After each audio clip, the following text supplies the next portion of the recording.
J'ai été pris pour un con par mon ex. Comment réagir? Bonjour à tous et bienvenue dans cette minute coaching. Je suis Alex Cormon, votre conseiller sentimental et expert en matière de reconquête amoureuse. Alors, je n'aurais jamais pensé faire un tel sujet dans mes minutes coaching, mais Aurélien m'a envoyé un mail plein de détresse en me disant « Alex, mon ex m'a pris pour un con. Elle m'a demandé plein de choses et puis après, elle m'a quitté. » Donc Aurélien s'était quasiment endetté pour elle. Il lui avait tout donné, tout son amour, toute son affection. Et il se demandait aujourd'hui comment pouvoir réagir.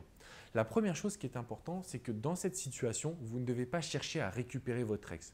Je sais que ce n'est pas forcément ce que vous voulez entendre, mais aujourd'hui, je suis là pour vous dire la vérité. Récupérer son ex qui a profité de vous, ce serait la plus grave erreur que vous pourriez commettre aujourd'hui. Par contre, demandez-vous pourquoi. Pourquoi est-ce que vous avez autant donné? Pourquoi est-ce que vous avez été pris pour un con? Qu'est-ce qui s'est produit? Est-ce que vous manquiez de confiance? Est-ce que vous aviez peur de la perdre? Est-ce que vous étiez dans une situation où finalement vous ne saviez plus ce que vous faisiez? D'accord? Concentrez-vous sur le pourquoi afin de retrouver confiance. Votre ex, ça peut être une personne mauvaise. Votre ex, ça peut être une manipulatrice. Peu importe. Ce que moi je constate aujourd'hui, c'est que vous devez absolument maîtriser vos émotions. Dans quel sens? Dans le sens de pouvoir ne pas se mettre en situation de dépendance parce que sinon vous allez continuer. Quand je lisais le mail d'Aurélien, je me suis dit mais mince, malgré le fait qu'il se rende compte qu'il a été pris pour un con, il voulait continuer à tout donner à son ex. La réponse est non. Cassez ce schéma-là.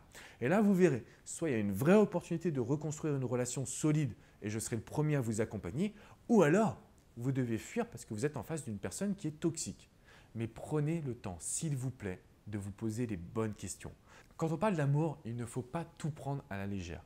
Aujourd'hui, vous devez prendre le temps de vous poser les bonnes questions, de vous demander si cette personne n'est pas assez toxique ou si cette personne peut aussi vous apporter du bonheur. Cette personne peut aussi changer. Et à contrario, c'est à vous désormais de ne pas tout donner. J'ai écrit un ouvrage Confidence d'un love coach qui a été best-seller sur Amazon dans l'espace de 24 heures. Il y a une phrase qui est très importante. On vous aime pour ce que vous êtes et non ce que vous donnez. Donc vous pouvez donner de l'amour, ce n'est pas ça qui va inspirer une personne à rester toute une vie avec vous. Retenez bien ça et si vous avez été pris pour un con, prenez de la distance, posez-vous les bonnes questions. Faites-le de manière sincère, c'est très important. Si vous avez des questions, si vous voulez partager votre histoire, si vous avez besoin de soutien, c'est dans les commentaires juste en dessous de cette vidéo.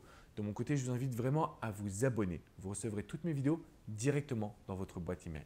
Je vous dis à très bientôt sur alexandrecarmon.com et prenez le temps avant de prendre des décisions. À bientôt les amis, bon courage, ciao ciao.